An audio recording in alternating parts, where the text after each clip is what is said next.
snow fell in quiet sheets as the world outside dimmed into night. A small apartment, nestled on the second floor of a modest building in a sleepy town, stood still under the hush of winter. Inside, a young woman named Lauren was settling into what she expected to be a peaceful weekend alone. Her roommates were out of town. No visitors were expected. The door was locked. Everything seemed secure. She spent the evening the way many do, distracted by a movie, phone in hand, half-eaten snacks beside her. The hum of indoor life echoed faintly through the walls as the cold remained locked outside. And yet, as the minutes ticked by, the air felt different. Not colder, not warmer, just watchful. A pressure, a tension, a sense of being observed.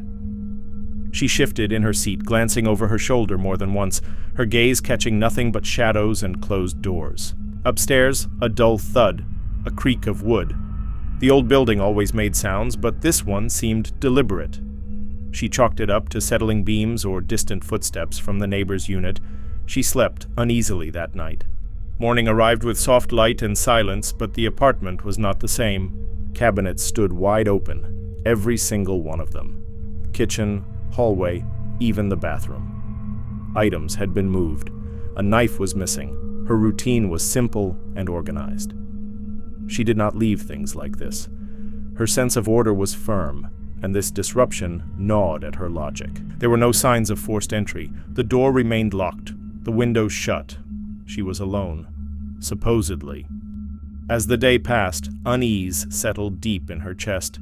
A faint fingerprint on the foggy bathroom mirror, just one, perfectly centered. She hadn't touched the mirror.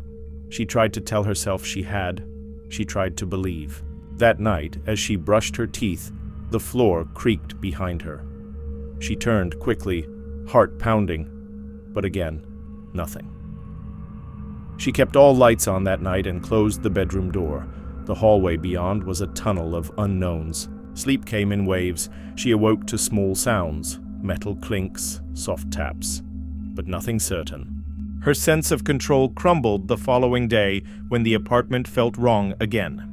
A faint smell of food she hadn't cooked, crumbs on the counter that didn't belong to her. Her shampoo moved slightly, blankets slightly disturbed. She began researching, online forums, articles, real cases. It was horrifying. In one case, a man in Japan had been missing food. He set up a camera and discovered a stranger living in his ceiling. In Germany, a crawl space was found in a wall, holding a blanket, food, and photographs of the tenant who lived there.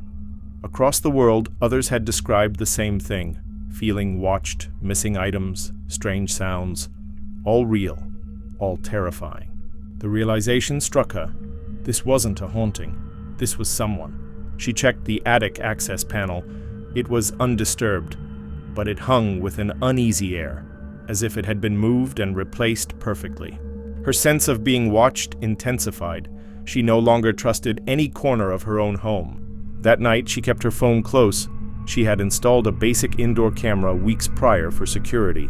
At around 3 a.m., her phone vibrated with a motion alert. She opened the app. The screen showed the living room. Nothing moved. She watched longer, and then a subtle shift. A form, barely visible in the shadows near the couch. A figure crouched low. As she blinked in horror, the figure disappeared. She called emergency services. Officers searched the apartment thoroughly. They found no one, no sign of forced entry. The attic was checked.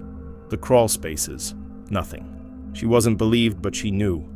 Her father came to visit after she told him everything. He didn't speak much, but brought tools and resolve. He went into the attic himself, while she waited in quiet terror. He came down pale, holding items in his hands, a torn sleeping bag, snack wrappers, a bottle of water, and a knife. The missing knife, someone had been living above her for days, maybe weeks. The police returned. This time they searched the building thoroughly. In a sealed-off section of the laundry room wall, behind a piece of loose drywall, they found a small, hidden compartment. Inside were blankets, a makeshift lamp using wires from the wall, and a notebook with pages filled with scribbles and times. Observations, details about Lauren. There was no one inside at that moment. Whoever had been living there was gone, but they had been so close. She moved out within days, the trauma remained, Lauren struggled with sleep. She saw movement in corners, felt footsteps at night, heard whispers in vents. She knew she was safe, or at least she wanted to believe so. Still, late at night, her phone sometimes buzzed with motion alerts. She checked the feeds, always empty, always nothing. But the fear returned like a tide. She shared her story online. Many doubted her, but many more responded with chillingly similar stories. A woman in New York had found clothes in her crawl space that didn't belong to her. A family in Oregon discovered a man had been hiding in their attic, coming down only at night. A man in Singapore recorded whispers through his air conditioning ducts. The stories were everywhere. Lauren tried to resume a normal life. Therapy helped, new locks, new building, a high-rise, a sense of security. Then one morning she saw something stuck to her balcony window, 7 floors above the street. A note, small, written in thin, almost childish letters.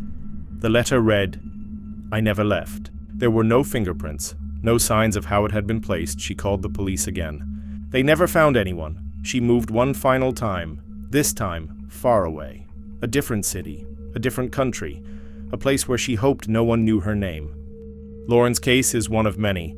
What makes these stories so horrifying isn't just the invasion of space, it's the quiet, the normalcy, the calm before the realization that the enemy wasn't outside trying to get in, but already inside, watching. In Brazil, a woman heard breathing from her vents.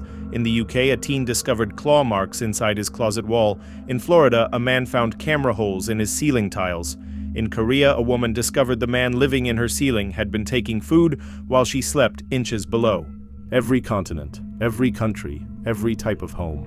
Sometimes what scares us the most isn't ghosts or monsters. It's knowing someone was near us, silent, careful, unnoticed, and maybe still out there, waiting.